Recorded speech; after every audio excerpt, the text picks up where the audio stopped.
The Detroit Lions have been in the basement of the NFC North for pretty much my entire life. All my life. But the times seem to be changing, at least they should be. The Lions are favored to win their division, have a good roster on paper, a pretty solid quarterback, and a very lovable head coach. Overall, the Detroit Lions are a very easy team to fall in love with, but can they live up to the hype? Dan Campbell has been beloved in the Motor City for a long time, and the love is only growing stronger. He played tight end for the Lions for 3 seasons and spent 11 years in the league in total, but unfortunately it did end with a full season on injured reserve after he suffered an MCL injury in training camp. He was with the Saints at the time, and they went on to win the Super Bowl, but sadly Campbell didn't get granted a ring. Now, it's time to wonder if he ever will. Injuries were non-stop for him in the pros, and over his last 3 seasons, he only played in 3 total games. So, Campbell decided to finally hang up the cleats and got into coaching in 2010 as an intern for the Dolphins. He slowly moved his way up to interim head coach in 2015 after Joe Philbin was fired, and the following offseason, he was hired by the Saints as the tight ends coach and assistant head coach. Finally, his time came to become a full-time head coach when the Lions came calling in 2021,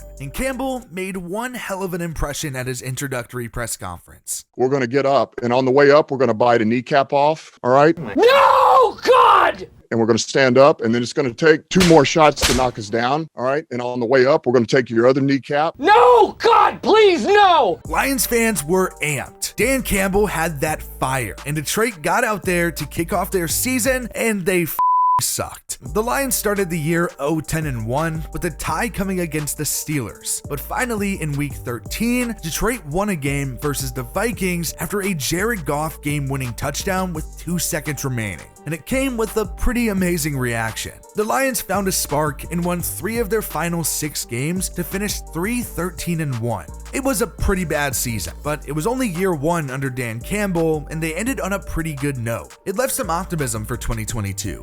Then the Lions came out and sucked again. Detroit started the season 1-6, and it was pretty damn ugly. But there was still time to turn the season around, and they did just that. The Lions won 8 of their next 10 games to finish 9-8 and were in contention to make the playoffs until the very last day of the regular season. Unfortunately, they did end up missing the postseason, but had their first winning season since 2017, and again, fans have some optimism heading into this season. Surprisingly, a lot of the credit for the Lions' turnaround actually belongs to Jared Goff, who a lot of people had completely written off. He was talented enough to go first overall back in 2016 and had some pretty great moments with the Rams. Sean McVay came into Los Angeles and made Goff look like an elite quarterback, but there were still lingering questions of whether or not he was actually good enough, and it led to the Rams wanting to move on, which is why they decided to trade for Matthew Stafford from the Lions. Stafford was probably the greatest quarterback in Lions history and will long be remembered for his personal accomplishments in Detroit. But once he got to LA, he actually won a ring. The Lions got back 2 firsts and a third for Stafford, but also wanted Jared Goff, and they got him. And he's been a pretty happy surprise since. Now, things obviously didn't go very well for the Lions in 2021, but Goff wasn't bad. He actually completed a career best 67.2% of his passes for 3,245 yards and 19 touchdowns to 8 interceptions. It was the least amount of picks he had thrown in a season since his second year in the pros. Then, this past season, he only threw 7,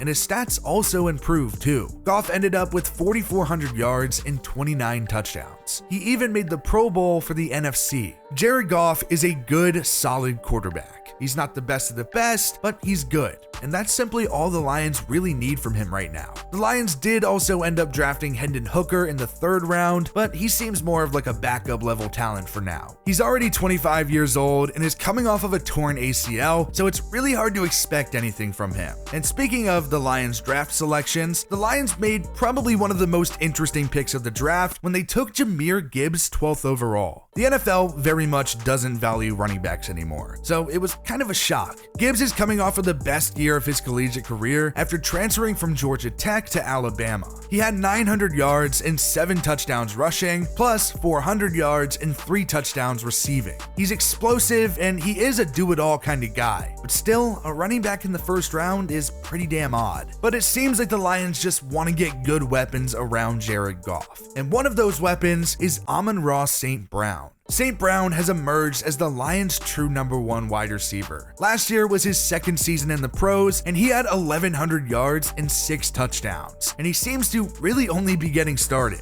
There is the expectation for Jameson Williams to take over as the 2, but he had a pretty unorthodox rookie year. He suffered a torn ACL in the national championship when he was at Bama, and that caused him to miss a lot of his rookie season. Williams only ended up catching a single pass, but it went for a 44-yard touchdown. Marvin Jones Jr. is going to be the 3 likely, which is pretty cool because he's back in Detroit where he spent 5 seasons before he left for Jacksonville in 2021. He had 832 yards that season and had a bit of a statistical decline with 529 yards last season. The Lions have some weapons for sure, but maybe the most important part of the offense, especially for Jared Goff, is actually the offensive line. They no doubt have a top 10 line in the league. Former first-rounder Penei Sewell has already turned into a good NFL tackle in just 2 years. Taylor Decker is opposite of him, with veteran Frank Ragnow at center and 4th-year Jonah Jackson at guard, who actually already has a Pro Bowl to his name. The Lions have a solid quarterback, good weapons, and a great line. Unfortunately, their defense is going to hold them back because it was terrible. It was honestly hard to watch last season, and they desperately needed to be better. Luckily, they have put some draft capital into it and have used a first in each of the past 2 years. Aiden Hutchinson went 2nd overall a year ago and put together a pretty promising rookie season with 9.5 sacks. Then 18th overall at this year's draft, the Lions took linebacker Jack Campbell out of Iowa, where he was just a unanimous All-American. Honestly, it would be pretty damn hard for the Lions defense to be as bad as it was in 2022. It's better on paper, and they were impressively bad last year. It should be better, and even if it's just a little better, the Lions will have a serious chance to take the NFC North crown.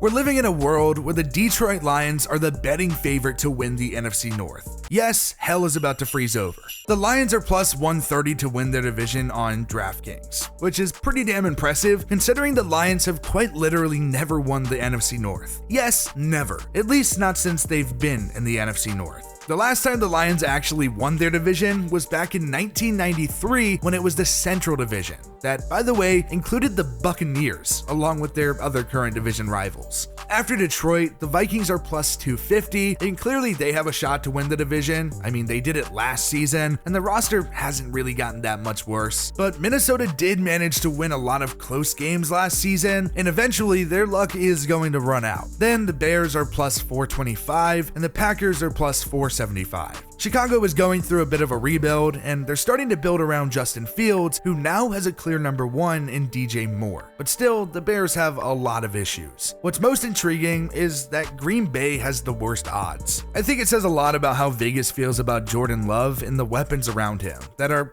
essentially non-existent. Still, winning the division is not an easy task for the Lions. I do think it's pretty reasonable to make a case for any of the NFC North teams to take the division crown. But as it stands right now, the Lions are the clear favorite. Now, they just have to live up to their expectations, which in the NFL is pretty hard to do.